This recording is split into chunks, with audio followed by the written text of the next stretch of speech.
És akkor hivatalosan is elkezdtük. Szeretettel köszöntünk mindenkit a TEDxMETU Inforoomjában. Azt látjuk, hogy elég sok kedves érdeklődőnk van, de mielőtt bármibe belefogunk, az első ember, akiről mindenképp szeretném a némítást leszedni, az Végvári Imi, akit nagyon sok szeretettel köszöntünk, szintén itt köreinkben. Sziasztok! Hello! Ő az ember, aki, képzeljétek el, már 2 METU TEDx-es előadó generációt is felkészített már a színpadra, és ma azért csatlakozik hozzánk, hogy azoknak az alapvető igényeknek és kérdéseknek eleget tegyen és megválaszolja őket, amik abban segítenek bárkit is, hogy esetleg a 3. generációhoz csatlakozzon. Amint látjátok, a Metropolitan Egyetem eltökélt abban, hogy megszervezze ezt a rendezvényt olyannyira, hogy ez a showroom sem marad el, hanem, mint sok egyéb más az életünkben, beköltözik most az online térre. Hello, Imi! Hello! Szia, Gergő! Sziasztok! Jégtörőnek kérlek, mesélj arról, hogy mennyire érzed rutinosnak magadat ebben a térben, mint retorikával, előadástechnikával és önkifejezéssel sokat foglalkozó ember. A virtuális térre gondolsz, hogy mennyire érzem magam komfortosan? Hát most hogy is mondjam, az erőltetett virtuális térben. A felfogott virtuális térben. Én komfortosan érzem magam. Nekünk ugye én az egész TED-del való ismerkedést, azt szerintem ugyanúgy kezdtem, mint ahogy mindenki, hogy elkezdtem TED-es videókat nézni, és éreztem, hogy ezek jók, ezek a videók, valami van bennük, ami ezek az előadásokban, ami miatt ezek nagyon szuper működnek, és aztán odaig vittük ezt a lelkesedést, mi egy 2-3-an kisebb csoportban, hogy kimentünk egy TED-re Edinburghba. Ezek nagyon-nagyon drágák, ezek a konferenciák, úgyhogy azt csináltuk, mint egy népmesében, hogy így összedobtuk a pénzt egyikünknek, aki ilyen szegény legényként ki tudott menni, és részt tudott venni ezen a TED-es konferencián, és pont ezen a rendezvényen jelentették be azt, hogy innentől kezdve a TED-nek lesz egy olyan licensze, amit ezzel a kis X-el jelölnek, a TEDx, aminek az igénybevételével lehet mindenkinek saját magának ilyen kisebb TED-eket rendezni, mondjuk így. És mi el is kezdtük ezt csinálni, ez volt a TEDx Danubia, ami nagyon sok ideig, nagyon sok évig itt Magyarországon egyedül képviselte itt a TEDx-nek a mezőnyét, vagy ezt a rendezvénytípust. Most már szerencsére azért több van belőle, például a METU-nak a TEDx-e is egy ilyen. És mivel sokáig csak a Danubia volt, és nálunk nagyon sok bocsánat, csak közben nézem a csetet, hogy magyarul beszélek. Jó, a magyar, maradhatok magyarul, vagy beszéljünk angolul? Magyarul. Jó, oké. Szuper. Akkor... Just to make sure, is there anyone among the participants right now who doesn't speak Hungarian, requires us to switch to English? Yeah, I don't understand Hungarian. Okay. Hello there. Lovely to have you here. Thank you. Okay, so in that case, could we switch to English, Imi? Oh. Yeah, naturally. But is there anyone who's not comfortable with English, though? So can I carry on in English? Is everybody okay with that? Okay, excellent. Thank you. So, anyone who's protesting, then we could put it into 2 separate sessions. But right now, no one is having any trouble with the English version. So I think we can continue in that manner. Thank you. Okay. So just a quick recap. I was telling you about, in Hungarian, I was telling you about how I got acquainted with this whole TED phenomenon, and how we started to organize TEDx events, which is a series of events, and we've been doing that for the last 10 years now. And it's called TEDx Danubia, and to give a really, really long answer to Gergő's short question, I'm comfortable with this virtual space because we had many international speakers at TEDx Danubia, so we had to use Skype at that time. That was pretty much the only option. So all the speaker preparation process, everything, when we were talking about the topics of the talks themselves, we used Skype. So I'm comfortable with this, and if the situation keeps on like this for a couple of months, then we can do the speaker preparation this way as well. Of course, it's much better in person, but we can manage. That sounds great. So no matter what happens, we will continue. And it's such a reassuring thing to have experience on that field. Before we move on, I would like to note that I think the video feeds that we are having right now, so many video feeds simultaneously, are slowing down the thing. So if it's okay for the time being, I'm going to mute the video from some of you, if that's not that big of a problem, okay? Hope so. So continue. And since we are talking about preparation, my first big question is, what do you think, how long does it take to prepare for a TED Talk? Because I think first and foremost, we should talk about how much energy and time people should put into this thing so they can have a better sense of availability. Will they be able to do this? What do you think, Imi? Well, if you're like me, then you have plenty of time right now, but maybe not. Maybe you are as busy as you were weeks ago. But to put it more seriously, in my practice, it takes at least 2 months to prepare for a TED Talk, a TEDx talk. It's a different kind of a preparation process than how people usually prepare for a talk, because the time is very short and everything has to be composed and everything has to be thought of before, and the speaker has to be prepared very much. But these 2 months, this doesn't mean that for 2 months you cannot do anything else. But for 2 months, from time to time, you have to deal with this preparation process. Certain parts, we have a process which comes from about 10 years experience that we use when we prepare our speakers, and you have to go through this. And there are different stages. So first we look at the idea itself, what your idea is, what the speaker's idea is, what he or she wants to take up to the stage with him or herself. And from that idea, we try to find different topics or subtopics that he or she can speak about. And from these topics, subtopics, we create a storyline. That's how we call it. That's how the whole talk is going to unfold. And after we have this storyline, then we write the actual script of the talk. And this is the part when we start to think about visuals as well. Just to note that usually people start the other way around. When people start to prepare for a presentation or for a talk, they usually start with the visuals. They open up PowerPoint or Prezi and they start to think like, okay, like I'm going to use this slide and this slide. And I have this slide too, and this worked before for me, so I'm definitely going to use this. I think this is not really the good way. So the best way is to start from the other end and find out why you want to go on stage and exactly what it is that you want to say on that stage. And then when you have that, only then see if you need any visuals to support your argument at any point or not. And sorry to interrupt, but before we go on, we still have newcomers, and I'd just like to take time welcoming them. My name is Gergő. I'm hosting the Inforoom right now, and we have Imi here, the chief preparator. I'm pretty sure that's not a word, sorry. So the person sounds a bit like anatomical.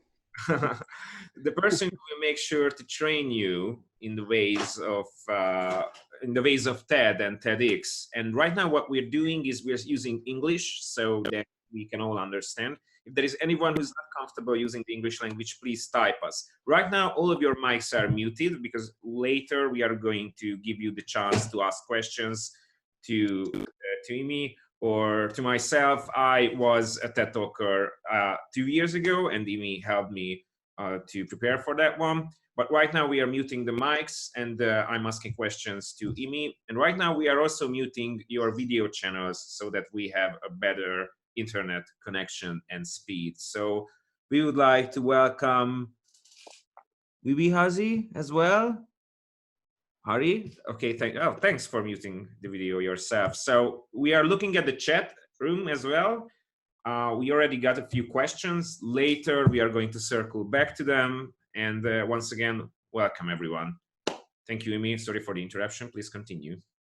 It's okay. Thank you. So yeah, to cut it short, we have a process and it lasts usually for about 2 months. And you can comfortably do anything else that you do in your life besides this. But for about 2 months, from time to time, you have to deal with the preparation, the actual preparation process or preparation phase. And if you do this, then you go through this process, then you're going to have a great TEDx talk, just like Gergő had, which you can see at METU website, actually at YouTube too. Kind of you to mention that if you look at the website of TEDxMETU, you can actually revisit all the TED Talks from last year's event and the event that took place 2 years ago. So in order to get a better sense of the whole thing, it's one thing to watch many TED Talks, but it's another thing to make sure to watch TED Talks from TEDxMETU. And right now, Imi is sharing the screen with you, so you have a better sense of where to look for it. As you can see, it's tedx.metropolitan.hu.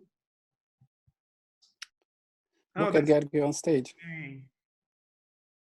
So the first question that we got in the chat room, and I think it's something that it's worth looking over right now, since we have the hashtag word that we are using right now is innovation. Someone is asking, lehet-e olyan ötlettel jelentkezni, aminek még nincs meg az üzleti terve? So can someone pitch an idea that doesn't have a business model behind it?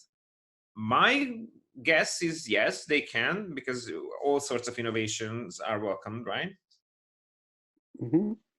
Yes, I would encourage everyone to apply. The first phase of the applications is till the 31st of March, I think. And you can apply by creating a 1-minute video of yourself talking about your idea and submitting this video to us. And we are going to look at all the videos and we are going to evaluate them. So yes, definitely. Naturally, it's if you have an innovation which is already in practice and being used. So there was a creative idea, and then there was a business model, and there was an execution, and now there's a working innovation. You have a lot more to talk about, but not too many people are at that stage, I think, among you. So this is definitely not a very strict criteria that we are only going to deal with the thoughts and ideas where there is a working innovation or with a business model and stuff. I definitely encourage everyone who has an innovative idea to create this 1-minute video and to apply for a TEDx talk. Okay, next question is about what should happen if someone wants to apply but is a little bit afraid because has no experience whatsoever regarding public speaking, or thinks that this might be a little bit too much for him or her. What is your experience regarding stage fright, and what can you suggest to those who are thinking about applying but right now a little bit afraid or nervous to do so? I'm scrolling through the pictures now. I'm not sharing the desktop, but I will in a minute when I find some pictures of how the whole stage is set up and of the audience. I would like to give an answer from my perspective. I think that the process Imi will take you through is a comfortable process for those who have experience and for those who have none experience, nothing at all. Because the idea behind the TED Talk is not a perfect presentation. Sure, it's perfect in many ways. It's almost like sitting in a theater, but it's not perfect in a sense that it has to be a perfect stage play where each and every one of your sentences and micro movements are designed to be perfect. It doesn't require you to be the perfect public speaker. The whole process, the whole idea behind the thing is that you will be able to transfer the idea that you have in your head. So in my experience, Imi's job is not to make you the perfect presenter, but someone who is capable of transferring that idea. So if your only fear is that you are not an expert when it comes to public speaking, or sometimes you have stage fright, I think this is something that you should still consider and give it a thought, give it a chance, because the experience, the whole session that Imi takes you through is something that makes you ready for the stage, not just regarding presentational techniques, but also how to get into a certain state of mind when you're really not that worried about the usual. This was my experience. Do you have a slow internet connection, or Imi just freeze or something? I'm here. Can you hear me? Oh, yes. So have you found Okay. the thing you were looking for? Yes. But first, I'd like to talk about that side which you were elaborating on, Gergő, that this is about sharing. So the TED platform and the TEDx platforms are about sharing. If you have an idea worth spreading, which is not a really good slogan at these times that we are living now, but you know, to concentrate on the idea part, which is spreading now. If you have an idea, if you have an innovation that should be brought attention to, which should be taken public and taken to many people, this is the main point of a TEDx event. So it's not, you don't have to be perfect. Nobody is. Actually, everybody has stage fright. When you go up on a stage, even the most experienced speakers, you know, pause for a little and have sort of an adrenaline rush on them, and it's only for the better, because then you focus more and you deliver better. But on the other hand, I will try to share with you a screen which is not the METU, but at the place where METU is going to be held this year, which is the Urania Film Színház. So the situation, can you see it? Yes. Yeah, okay. So yes, you are going to stand on a stage. Yes, there are going to be 500-600 people in the audience. Yes, your voice is going to be amplified to the room so that everybody can hear you. Yes, the lights are going to be strong, and you're not really going to be able to get in touch with your audience as you can if you are talking to 15 or 20 people. And yes, you are going.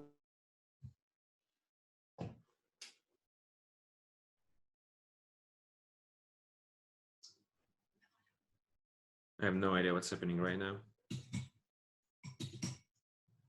Can you hear me? I do. Can you hear me? Sorry, is there any problem? You freeze for a moment. But I'm back. Yes, you are. Okay. And could you hear me? Should I repeat? I think the last thing that I heard was amplified sound and 600 people in the audience. Yeah. Yes, and your voice is going to be amplified, and 4 cameras are going to be recording you. So yes, there is a certain you know, publicity aspect and public speech aspect to this, and I can take everybody through the process of building up the talk and dealing with stage fright and dealing with all the giving all the tips and tricks of how this presence on stage can be managed. But during this several months of preparation, I cannot give you experience on stage, because we are only going to have the stage for that day of the event. So to be really, really honest and frank, I can do everything, as Gergő said, to prepare the speaker for what's going to happen, but I cannot give them the experience of being on stage. That's something that everybody has to acquire for themselves. So if I think if you have a fear of something like this, then I think you should still apply, because I and we are going to be there to help you. And whenever during the process you feel uncomfortable, you can always opt out of the thing. So yes, I think even if you have a stage fright, or even if you don't have really big public speech experience, then you should apply. And we are going to talk about this later on, and then we'll see if we think it's really this event is for you, or for your level of preparedness of stage presence or not.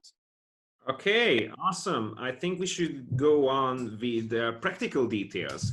Could you please walk us through the details? What's going to happen if someone's application gets accepted and we all think that he or she is worthy of stepping onto the TEDx stage? So what are the steps?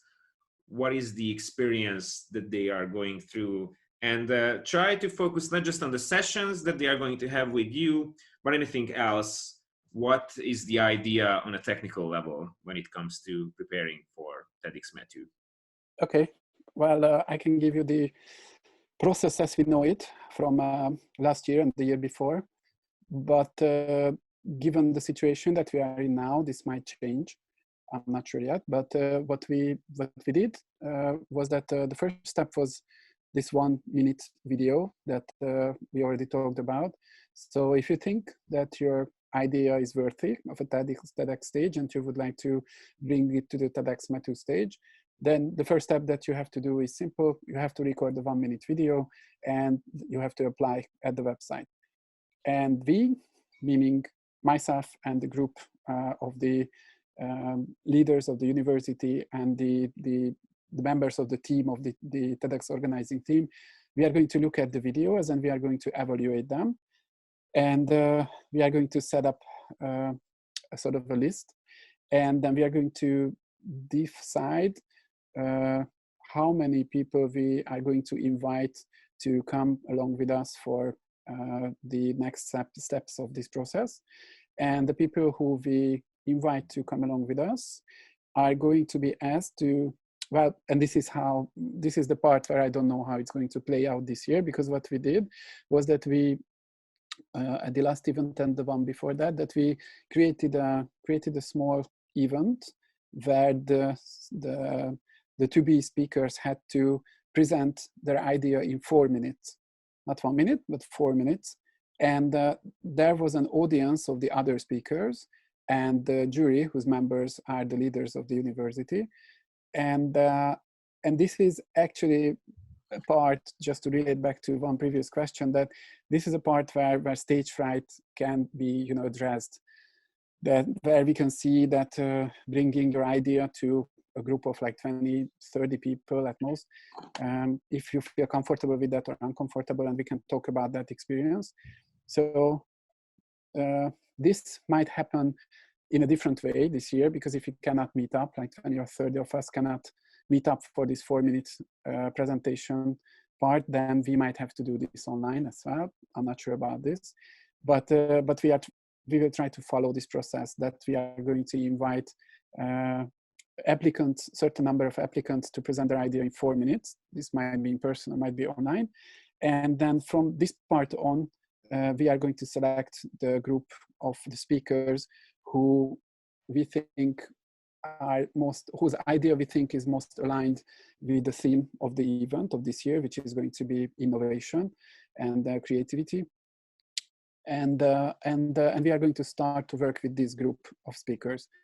Of course, many things can happen. So somebody who has been selected into this group might have something coming up. I mean, this year is crazy, definitely. So we can't really see forward. So for those who are just joining us, we would like to underline the fact that no matter what happens with coronavirus, the sessions, the practices will keep going. If the things get more serious and we will not be able to leave our homes and feel unsafe in groups, then we will do the exercises, the sessions online. And again, for those who are just joining us, welcome to the TEDx showroom. I am Gergő, I'm hosting this talk right now. And we have Imi here, who will be the one who will give you the exercises, the sessions, once you get into the 2020 TEDxMETU team. Welcome, everyone. The chat is online as well, but due to the connection issues, we are muting the video and microphone channels right now. Not for everyone, it seems like. Hello, Marci. Sorry, Marci, but please. I have to mute you right now. All right. So circling back to your question, now that we welcome the newcomers, where were we? Sorry to interrupt.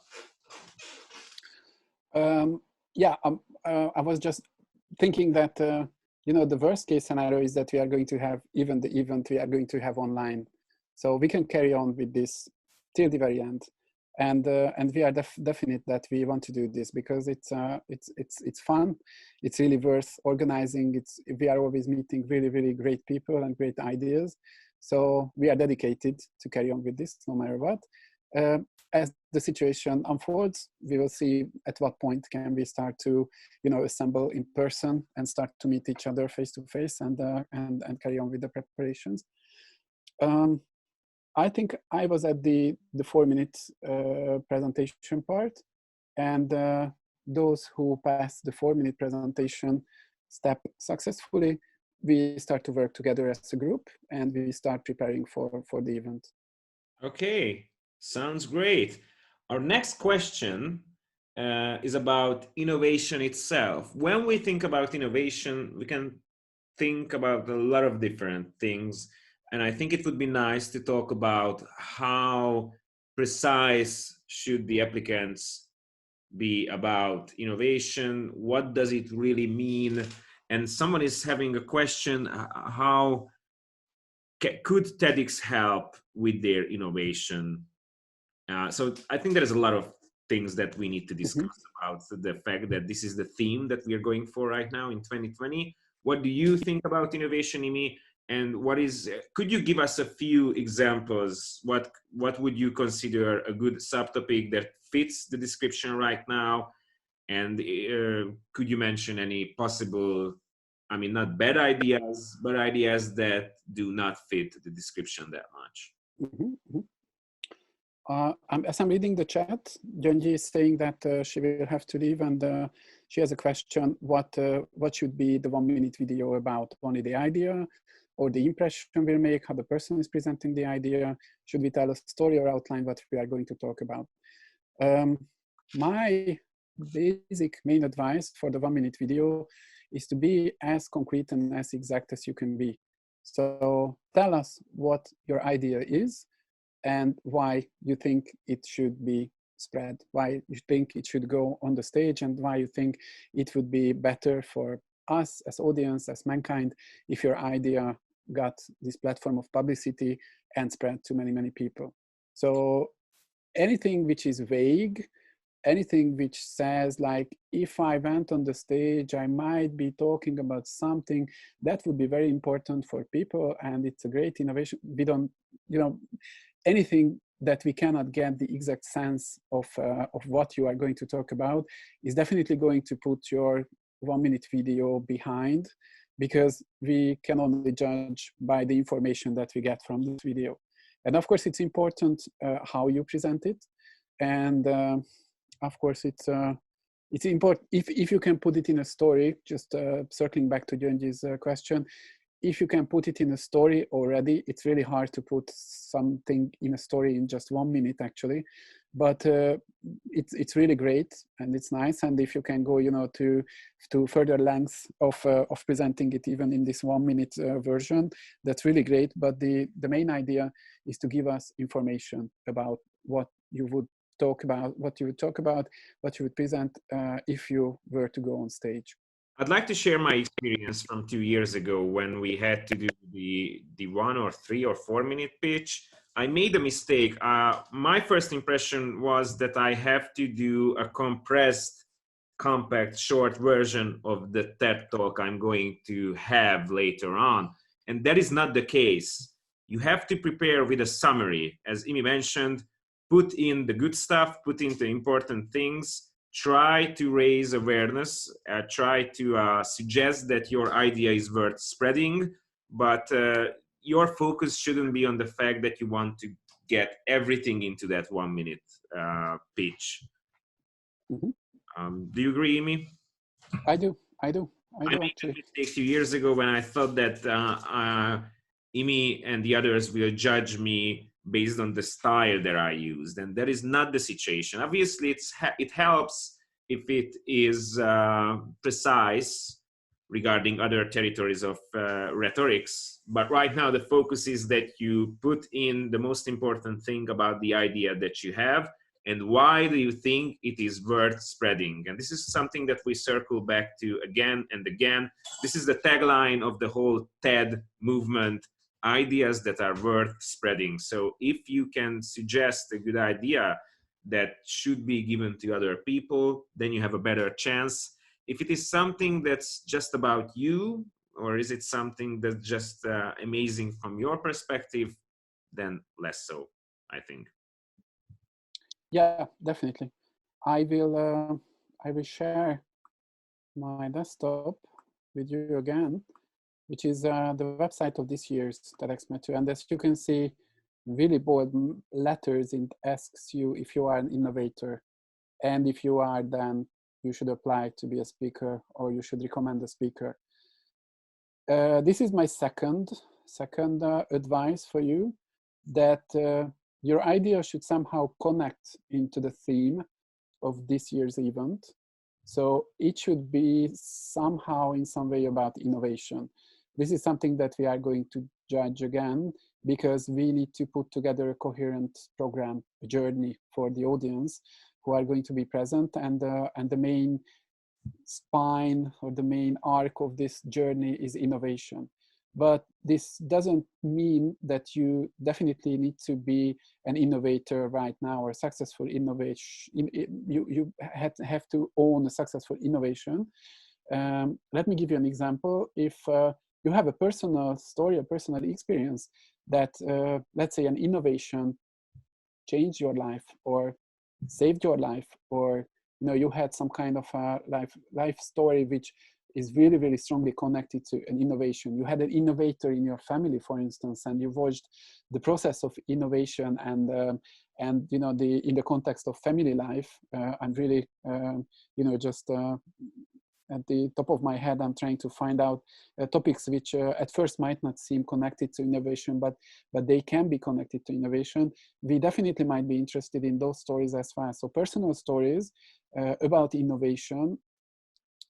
We'd like to, our task is going to be, and what we would like to achieve is going to be to show innovation from different perspectives, so different sides of innovation. We are not thinking of putting together a program where in 2 sessions we are going to show an innovation, and then another innovation, and another innovation, and another, and another. I think it would be nonsense, and it would be quite a boring one. We would like to walk through innovation, so to speak, to illuminate different aspects of innovation, to look at, to put innovation on the stage and look at it from different sides and different angles and different perspectives. So if you have an idea which is worth spreading, and you can talk about it in an informative way in 1 minute and record it, and you can help us see how it connects to innovation, I think that would be my second advice to do, because then we will look at your video, and we will start to think how we can fit it into the program, into the show, how it connects to innovation. And I think that's definitely taking your talk higher, so to speak. All right, great. Okay. Next question is going back to preparation, but right now it would be good to talk about what other tools are out there that can help the applicants for preparation. It's one thing to have sessions with you where you go through the idea again and again and again, and you do rehearsals, not just basic practices. But what other tools are out there that you either suggest or you actually give the applicants? Mm-hmm. Well, there are different books that you can read. which are about the the sort of like the logical and the cognitive aspect, not the experimental part, but the cognitive aspect of public speech that you can read. Naturally, watching as many TED and TEDx talks as you can is really, really good. It really helps if you attend the TEDx event. So our event is quite, many months ahead of us now. So if there are TEDx events which, given the current situation, I'm not really sure when or how they are going to be arranged or organized. But if you have done that in the past, maybe, then that experience can really help, because you can see what situation you are going to get when you go up on stage. We are going to work on putting our speakers for the event together in a group. And Gergő, you can maybe tell our participants now what kind of work you were able to do for each other as speakers in a group, because I think that was something that really helped you, as I remember. It's quite fascinating to prepare for this in a group, because you are always getting and giving feedback. And it's another thing that I'd like to mention about TEDx, and especially TEDxMETU, that it's not just about preparing for that few minutes on stage. If you go through these sessions, if you prepare for this speech, you will also get into this transformative experience. I think it's very important to know that what you are going to learn, how you are going to change, how differently you are going to look at yourself, is also a big part of this journey. So again, one thing, it is important to mention that when you work in groups, it's an amazing thing to get feedback from different people. And it's also very important to utilize the skills that you gain through this and give feedback to other people. So I think it's one thing that's worth mentioning. And you also get into this new social circle of sorts. We are still connected with our fellow TED talkers from 3 years ago. Oh my God, was it 3 years ago already? Wow. And you formed this club.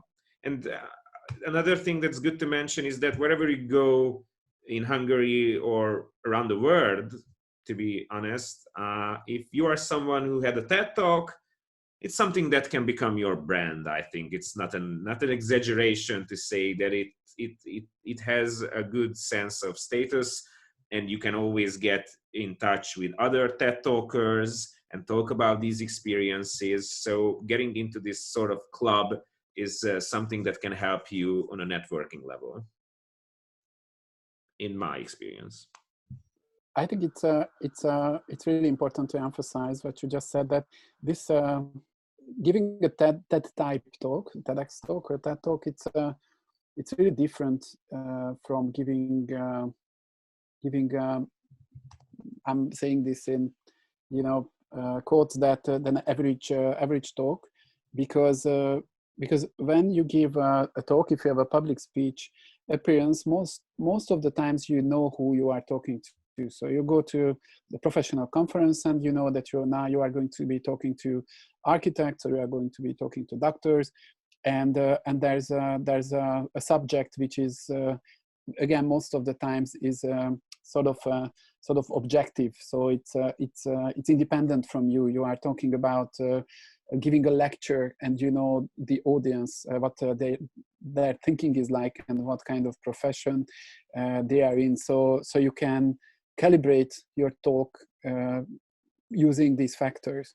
But when you give a TED talk, you're basically talking about yourself. So you're talking about an idea or a personal experience which is really important to you. So you are putting yourself on stage as a person, and you have a very, very generic audience. So you cannot lean on your audience being, for instance, doctors, and talk to someone talks to doctors, for instance. But it is very, very subjective, and it is telling a story which is very important for you. So that's another thing which I think, Gergő, you referred to when you said that it's a very different kind of preparation. It's a journey into yourself as well, because you need to prepare yourself from many aspects of telling the word about something which is really, really important to you. But at the same time, I think this takes away the edge and the really big pressure, because you don't have to be anybody else. You just have to be yourself, and you have to talk about something which is really important for you and which you think is fascinating and which you think people should know about, and you want to bring this idea to them. You can. Imi is freezing on my end.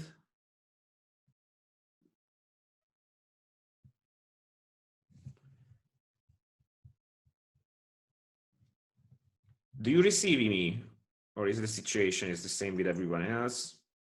Or is it my computer that's having a bit of a trouble right now? Yeah. Can you hear me? Yes, I can. Yes, yes. Oh, great. I have 3 yeses. So Gergő, maybe it's for you. There's some kind of problem for you or with your connection. Could Can be. you hear me, Gergő? I'm about to, can you hear me right now? Yeah. Yes. Okay, so how about I pause my video and hope that the same doesn't happen again? Okay. I think you will be able to hear my questions, but once again, it's important to hear your thoughts on the matter, so please carry on. Okay, so I just had a moment right there. I think that I was interrupted by technology. So I think if you can tap into this internal source of enthusiasm and find out why you want to take this idea on stage and why this is the thing that you think is most important for you to tell the world about, well, that is a journey. So that is really interesting, and it's to be honest, it's the part for me as the speaker's helper. That's the part for me which is the most exciting, when we find out what your idea is about and how and why it can and should be presented on stage, and to give support for this, for me, is fascinating. So I really love to work on that. But for the speakers, as Gergő said, it's quite a process, and if we go through that together and spend that let's say like 2 months on it, then we can work out a really good TED type talk in the end, where you can take your idea to the world. Gergő, I have an idea. Maybe we could ask the guys to write some more questions. Yes, I think it's time. We had a few questions prepared in advance. I think we are through with them. Now is your time to shine. And if anyone is asking for it, we can unmute you so you can ask your question with the sound on. Or if you just want to type, you can do that as well. Up until that point, I would like to circle back to the original idea. What do you think? I know we already talked about this, but could you give us a few examples of your favorite TED Talks ever? And I'm not asking you to describe the whole TED Talk, but what are those simple little things that, in your opinion, in your experience, makes a TED Talk worthy of sharing? Okay, well, that would be a long list, first of all. But well, if you watch many TED Talks, which you might have, I definitely have in my life, then you start to sort of discover that there are different types of TED Talks.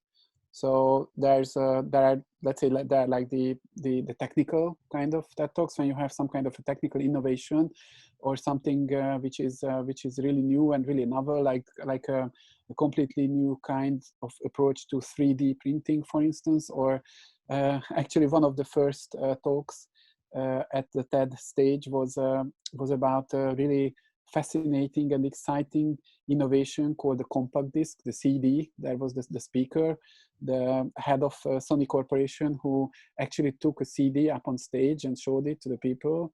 And like the two sides look quite the same, but there's one which is the the data side, and there's the other one, which is the labeling side. And we don't even remember CDs anymore. I mean, I've been using my computer for like 4 years, and this laptop that I'm using now for the Zoom conferencing, and even this one doesn't have a CD drive in it. So these technical innovations might fade by time, but at the time they can be really, really exciting. There's a talk that I really, really liked, which is about a sensor, which if you take it to the restaurants, let's say, again, something which you don't do right now, but or if you buy some food, and it's a spectrometer analysis gadget, if I'm saying it right, and if you point it on your food, then it's going to give you an analysis of what ingredients there are in your food, which is important if you have a certain sensitivity or allergy to some ingredients. So there are these type of talks which are really, really exciting, I think, because they show some kind of an innovation, which is really, like a revelation, something that nobody ever thought of before, and it's really exciting to see that it's coming to life and it's working out. There's another kind of TED Talks which are sort of the analytic TED Talks, and those are the TED Talks which, in my experience, make you understand something that you've seen before, but you didn't really understand how or why the whole thing happened, what the internal logic of the whole process was. One of the latest videos that were posted on TED.com is about the coronavirus, and the title is "Why is it hitting us now, and how to prepare for the next outbreak." And it was posted, I think, 2 days ago, and already has 500,000 views, which is understandable given the situation we are in right now. But it's a very exciting TED Talk because it shows you the, so to speak, the logistics of a pandemic, which is supported by globalization. So how the way we live actually is perfect for any kind of virus to travel very, very quickly around the world. How we buy things, how we travel, going down to the prices of airplane tickets. So there are these kinds of TED Talks which make you understand something that you haven't understood before. It's not an innovation. It's not something new. It's something that you've seen or you are watching as we speak, but you didn't really understand how the whole thing worked out. Mm-hmm. And there are talks which, and if you go to TED.com, I will share you my screen again.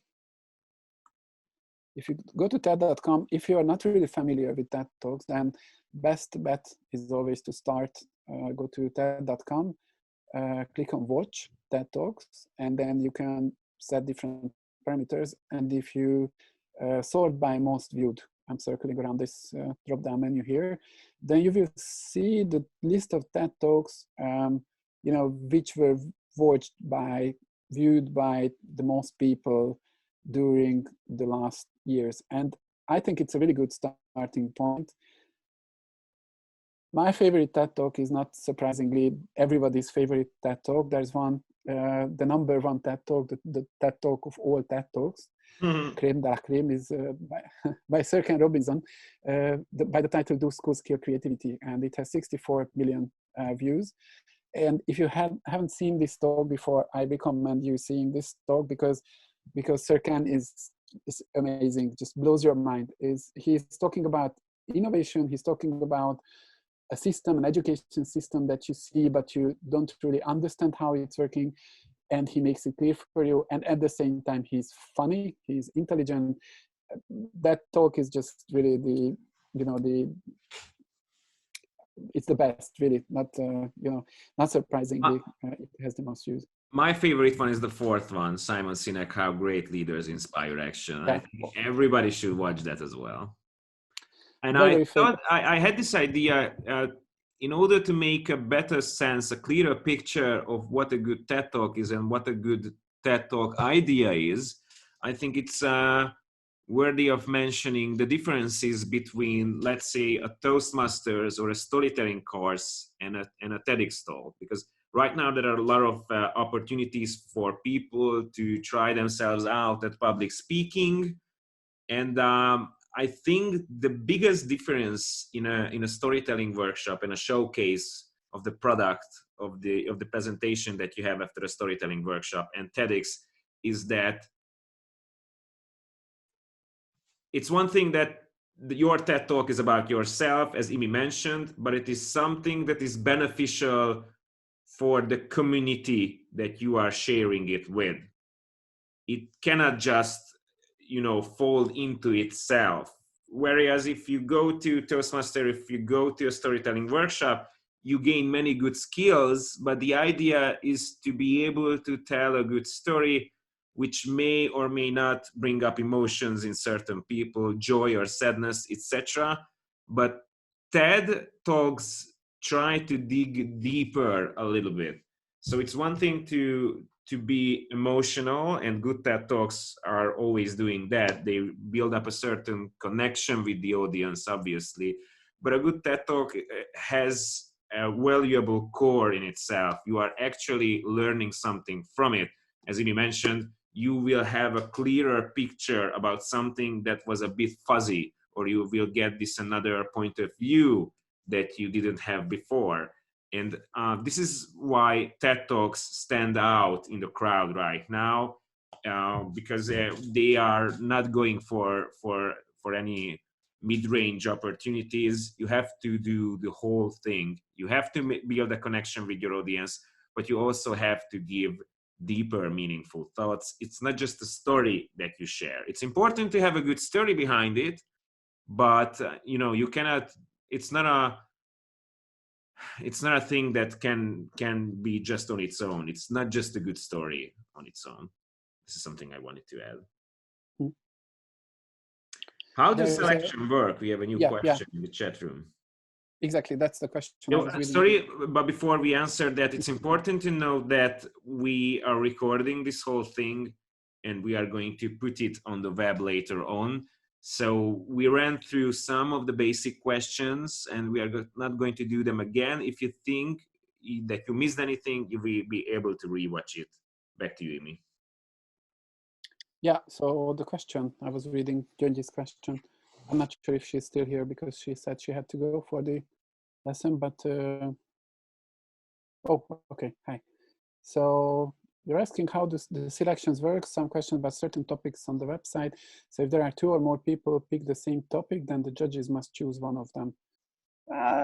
Yes and no, I think, because of course we wouldn't want to have 2 talks about the same topic if they are from the same perspective or from the same, if they say exactly the same, that of course we wouldn't want to put 2 equal talks or completely identical talks on stage. But many times what we do is that we put 2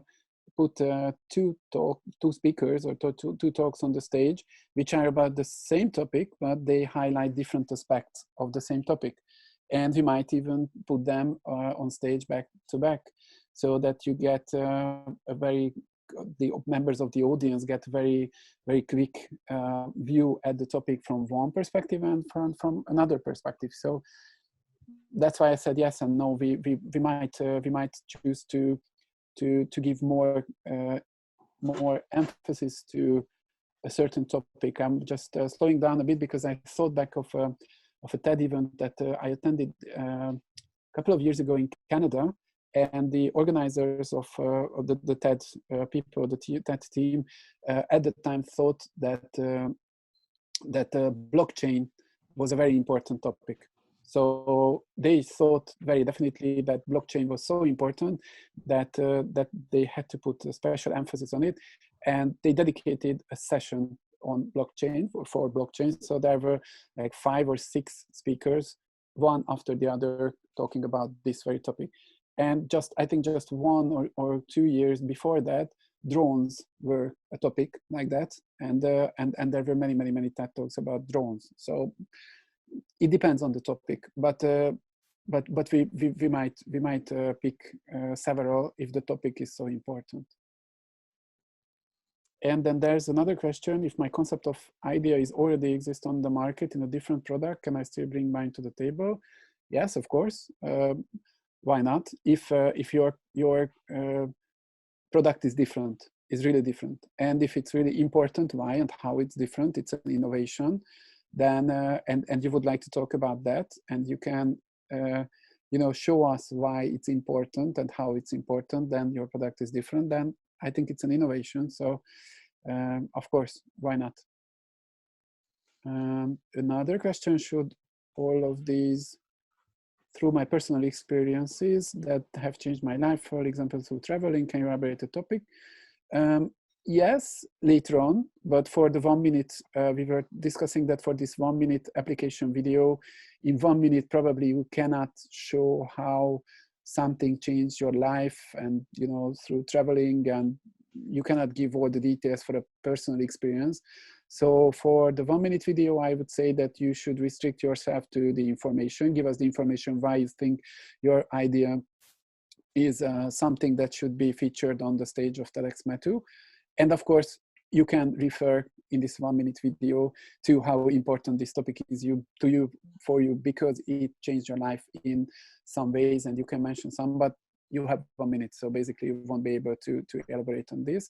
But if this topic that you chose and you recorded your 1 minute video about gets selected, then we are going to work on how you can put it in the context of your life for traveling and stuff. Can I ask you a question? Sure. Sure, you can. Hello. Basically, I have to make the 1 minute video. Can the topic be like traveling? Can it be that simple? Like how traveling has changed my life? Because I travel a lot, and can that be a topic? Or what can be the right topic? Like, can you give me examples for topics? Yeah. Because you said that it's going to be something personal from my personal experiences that has changed my life. Mm-hmm. So I can like choose a topic, for example, traveling, or something that simple, or what should the topic be? I think you can choose any topic that you like, because the main idea of a TED Talk is that the topic has to be something that you feel the need to talk about. So if for you traveling is something that changed your life and you think it's an idea worth spreading and you want to talk about it, then that is your topic, definitely. The only question, if the topic of the event, which is innovation for TEDxMETU this year, if your topic can be aligned with the topic of the event. Because if METU is going to be looking for talk topics for this year which are connected to innovation, then if you can show how traveling can be aligned and how traveling your topic can connect to the main topic of the event, which is innovation, then you, I think, have a good chance of being selected. If your topic is traveling is really like a standalone topic, which is quite far from the topic of the event, then innovation and creativity, these are the topics for the TEDx Talks. So traveling, I can make it and blend it into creativity and innovation. So because traveling is really, really broad topic. Yeah. Like a lot of things come into this. So I can make a 1 minute video for this through my personal experiences, how it has changed my life, how the experiences in the past has made me into the person that I am today, and how it has made my personality, and how this makes me different from other people studying at Metropolitan. So all of this would be recorded, and I have to upload this on the TEDx Metropolitan page. Exactly. Yes. Exactly. I would suggest that that you, before you record and upload, that you think about how traveling in your life inspired creativity or maybe even innovation, or how you think that, just again, from top of my head, people who travel more are more creative or more innovative. I don't know. I'm just trying to suggest you links that you can find between your topic and the topic of this year's event. This is like creativity and innovation are not TED's general topics. They are the main topics for TEDxMETU's this year's event.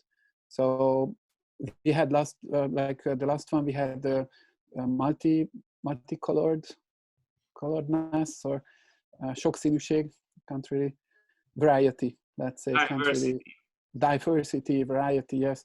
So there's always a topic for a TEDx event, and for this year's METU TEDx event, it's innovation and creativity. So you should consider that, I think, because on the other hand, if you can find a TEDx event whose topic is traveling, then your idea, your topic of talking about traveling would be excellent and perfect, and just aligned with that. Basically, you should ask yourself the question: during your travelings, have you done anything or experienced anything that was connected to innovation? Were you an innovative traveler? Have you gone to some places that you... I've traveled to Masai Mara, Petra, Dead Sea, even Disney's in Paris and Orlando. So that has actually like changed the way that I look into the life. So that, like, going to even Bangkok, when I started traveling when I was 7 years old. So that has changed me completely. Along with my professional life, I was traveling with my family almost 2 times in 1 year. I've lived in Africa for 1 year, and I'm from Pakistan. Like, I was born in Islamabad. So this has changed my life. I speak 4 languages fluently, and this is innovation and creativity. Mm-hmm. Like traveling to Masai Mara, even the Dead Sea, the lowest point on earth, Disney World in Orlando, and Disneyland in Paris. So this is, and then coming to Metropolitan and studying here for my bachelor's.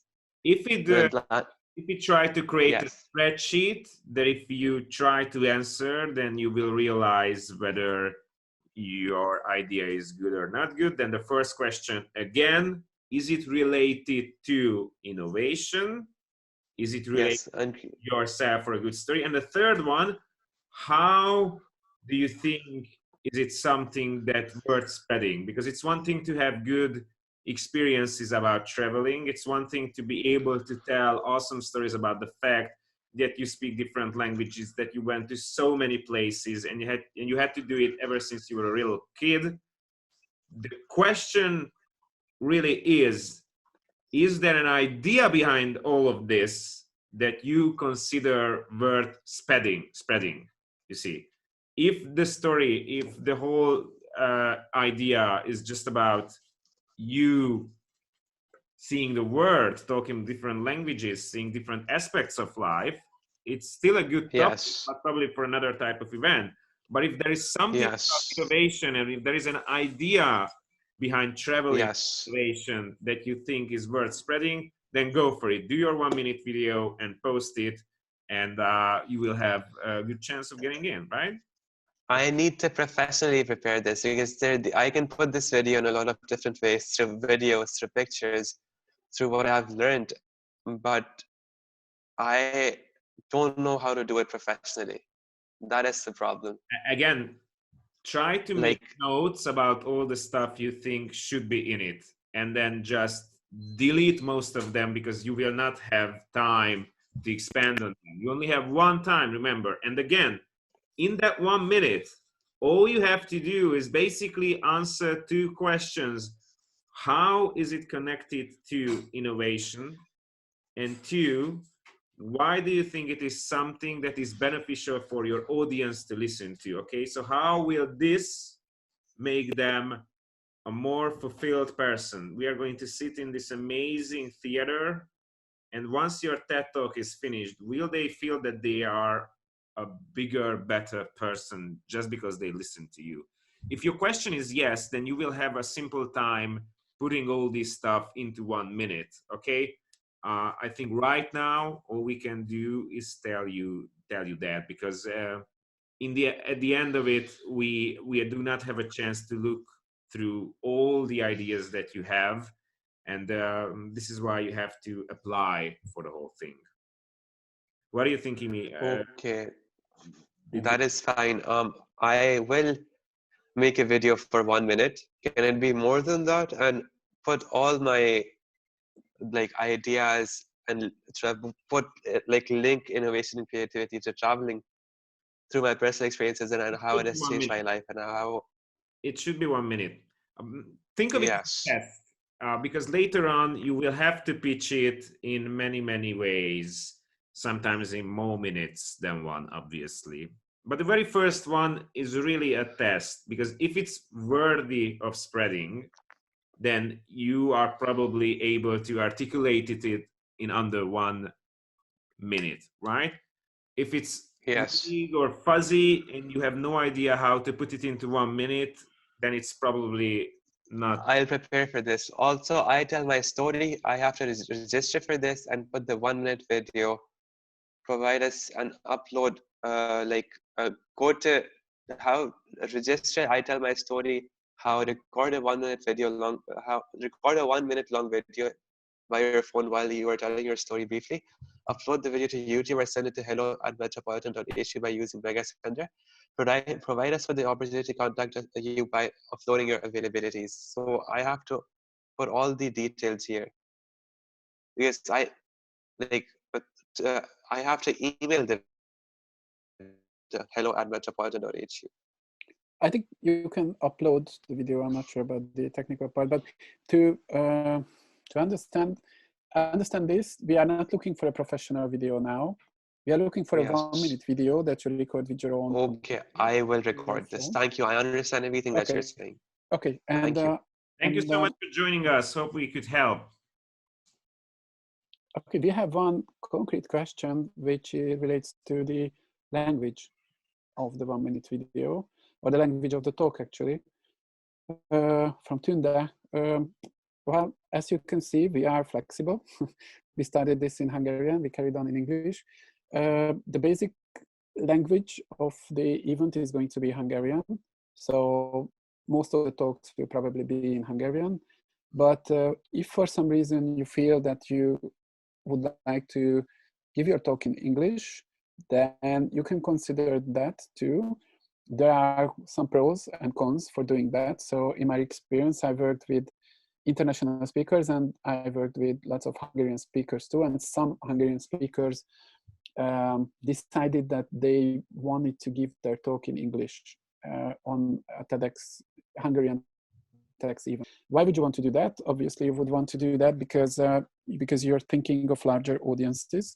You think that if you give your talk in Hungarian, then only people speaking Hungarian will be able to listen to your talk and to view your talk. And if you give it in English, then, you know, the sky is the limit. That's true, theoretically, but it's exponentially more difficult to give a TED talk in a language where you're not a native speaker than your native language. So, and Gergő, I think, will definitely give some experiences on this. But when you go on stage and you know, something always happens. You never give a perfect talk, no matter how much you rehearse before that.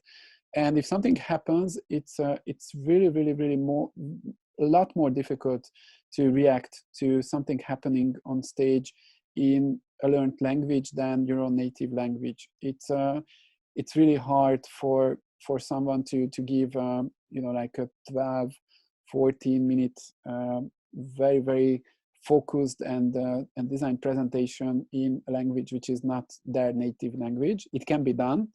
I'm not saying that it cannot be done. It can be done, and I've seen it being done, but it's very difficult. What I usually do when somebody tells me that let's say they are Hungarian, but they want to give the talk in English, is that we do the whole preparation process in English.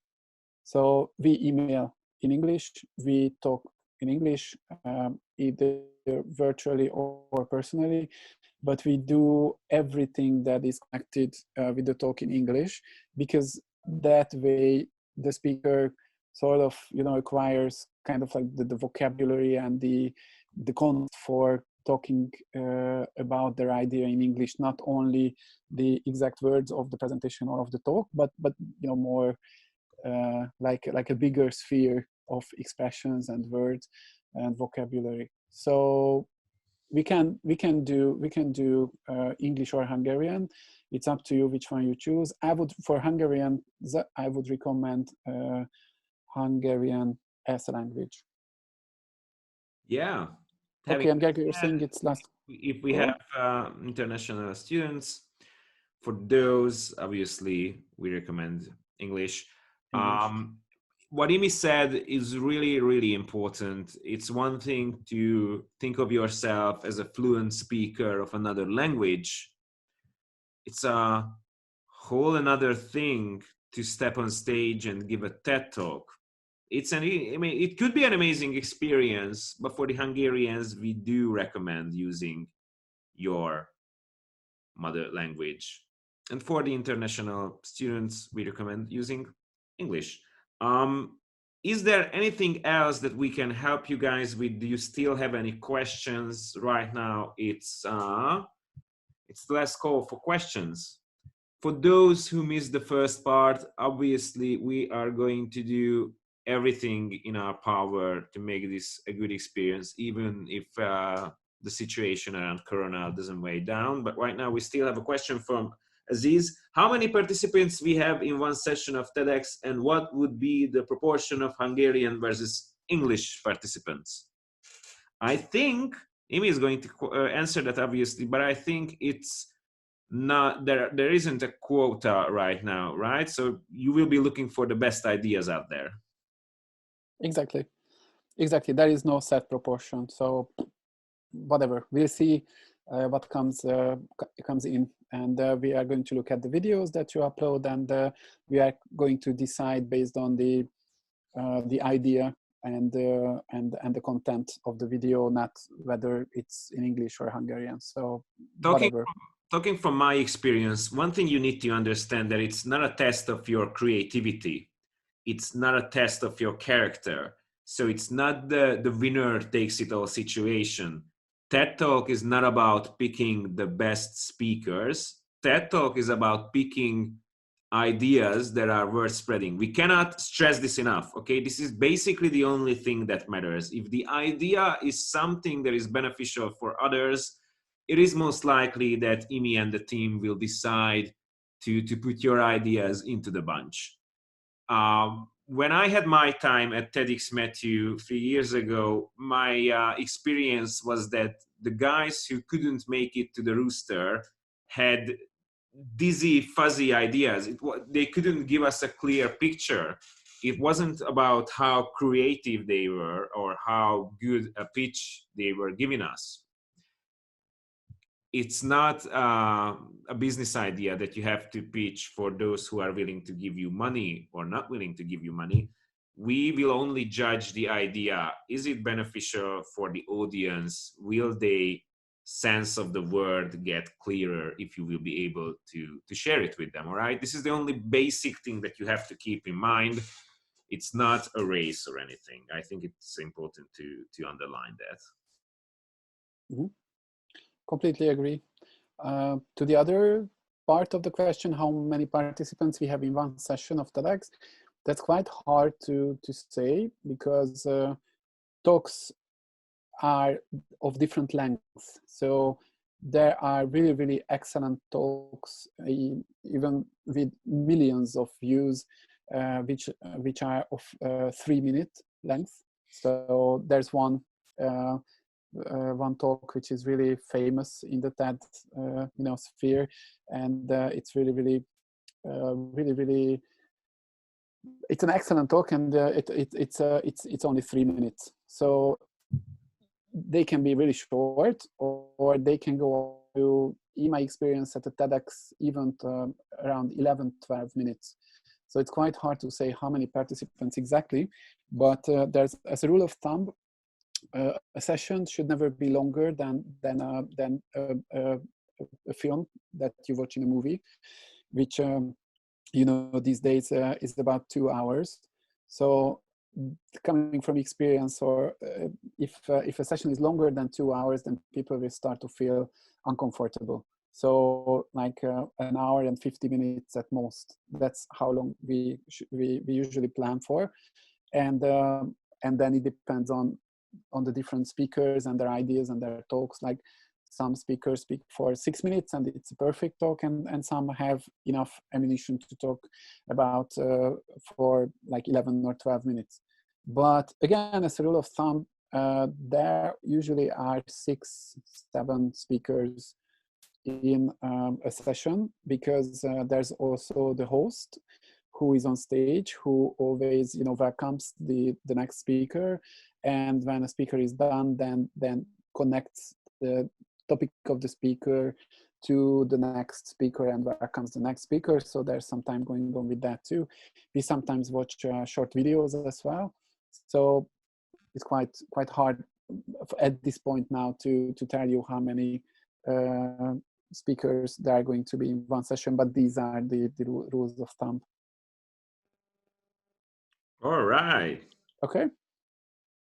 So I think we are about to wrap this. Again, Corona will not stop us from having TEDx 2020. We had a chance to meet with Imi. If your idea will be accepted and you will be one of the participants, one of the speakers at TEDxMETU 2020, and he will be the one who will guide you through this amazing experience. Thank you so much for joining us. You will be able to... Hi, can you just tell me when TEDx 2020 is going to be, and is it going to be in like the exact dates? I couldn't catch that, sorry. Can you tell me when the exact dates are going to be for TEDx 2020? Yeah, it's going to be in October 29th, the 29th of October. If you go on the website at tedx.metropolitan.hu, then you can find everything there. If you scroll down to the bottom of the page, there's the info section, and you can find that it's going to be on the 29th of October from 5:30 till 10 in the evening. And you can see, I think, the location too. Yeah, the map, Uránia Nemzeti Filmszínház, it's downtown between Astoria and Blaha Lujza tér, if I'm correct. Yeah. Right. So these are the basic data. The idea is that if you go through the website, you will be able to collect all the necessary information that you are looking for. All right, thank you so much. Again, let's go for questions. If you think that would be all, it was a pleasure of almost seeing you and talking to some of you. And as a general rule, try to look out for each other. Thank you for joining us. And again, Imi, thank you for having us today. And we wish you all the best for the upcoming weeks and months. Thank you so much. And if anything, see you at TEDx 2020 this October. Take care of each other, guys. Goodbye.